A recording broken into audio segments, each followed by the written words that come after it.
I refused to answer any questions, saying I wanted a lawyer. A further interview took place with a female Israeli officer.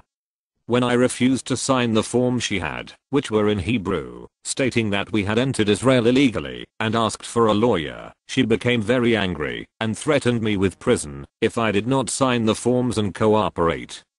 I refused and was returned to the main room to join the others. Several hours later, after everyone was processed in a similar manner, we were bused to Ben Gurion Detention Center. It was midnight at this stage. Here, we were met by Ambassador O'Reilly, the Irish ambassador to Israel, and the Irish consulate, Conor Long. They arranged for us to phone our families. After some consultation, and we got assurances that all passengers and crew would be released without charge and returned home the following day, the Irish passengers agreed to be repatriated to Ireland. Sunday, the 6th of June 2010. Jenny Graham, Fiona Thompson, and I were taken to a cell block together.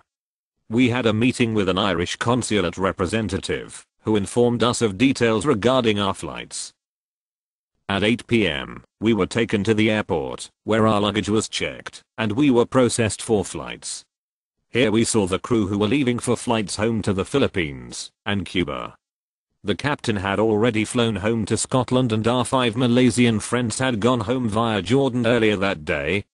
We were returned to Ben Gurion Detention Center, but this time to a different cell. It was a cell I had been in before last June 2009, when I was detained in this center after being arrested, imprisoned for a week, and finally deported from Israel.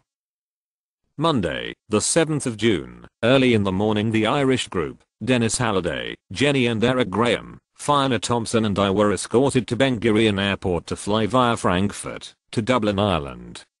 Our flights had been arranged and paid for by Irish government. During our entire captivity on the confiscated Rachel Corrie, our arrival in Ashdod, our illegal detention in Ben Gurion Detention Center, until we were eventually repatriated back to Ireland, there was huge military security around us, and we were kept incommunicado for 3 days, apart from one phone call to our families arranged by our Irish ambassador, and one meeting with the Irish consulate on Sunday. The Irish delegation arrived home to a great reception in Dublin from families and supporters of Palestine. The press release was organized by the Irish Palestine Solidarity Committee. Our thanks go to those who organized this, and to the Irish government for their help during our mission to Gaza.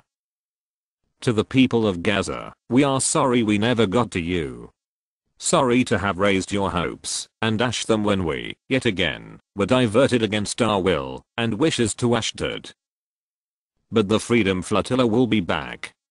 Someday, God willing, inshallah, Gaza's seaport, after more than 42 years of forced closure by Israeli military occupation, will be open and Palestinians will have free access to their waters in the world.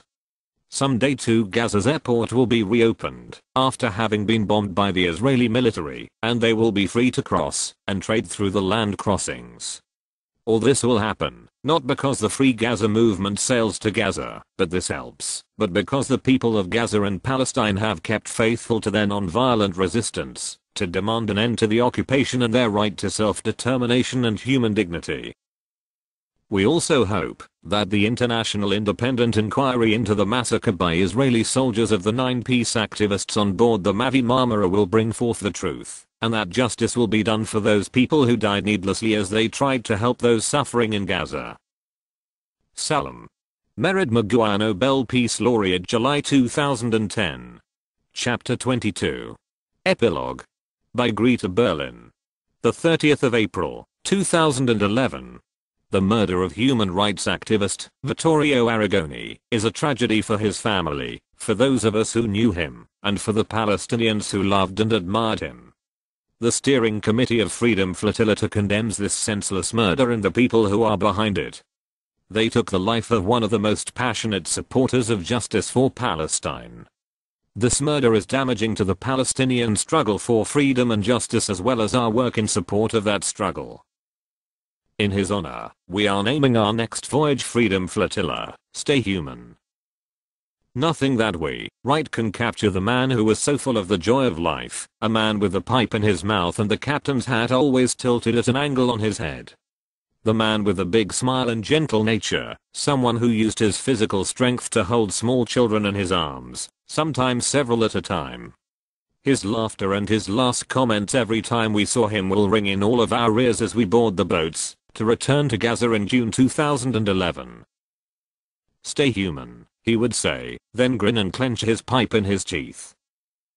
Vittorio had sailed with us from Greece on the first small fishing boat to enter Gaza in the summer of 2008, one of 44 activists sailing to protest the illegal blockade imposed by Israel against the 1.5 million Palestinians living in Gaza.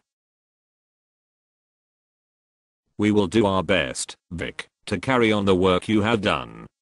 The flotilla will return to Gaza in your honor."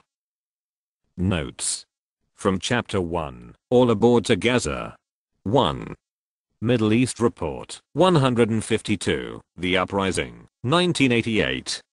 52-53. From Chapter 7, Gaza is not a prison. Reference notes regarding internment camp and concentration camp. Internment camp, N.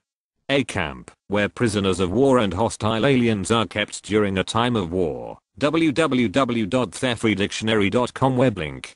Concentration camp, N.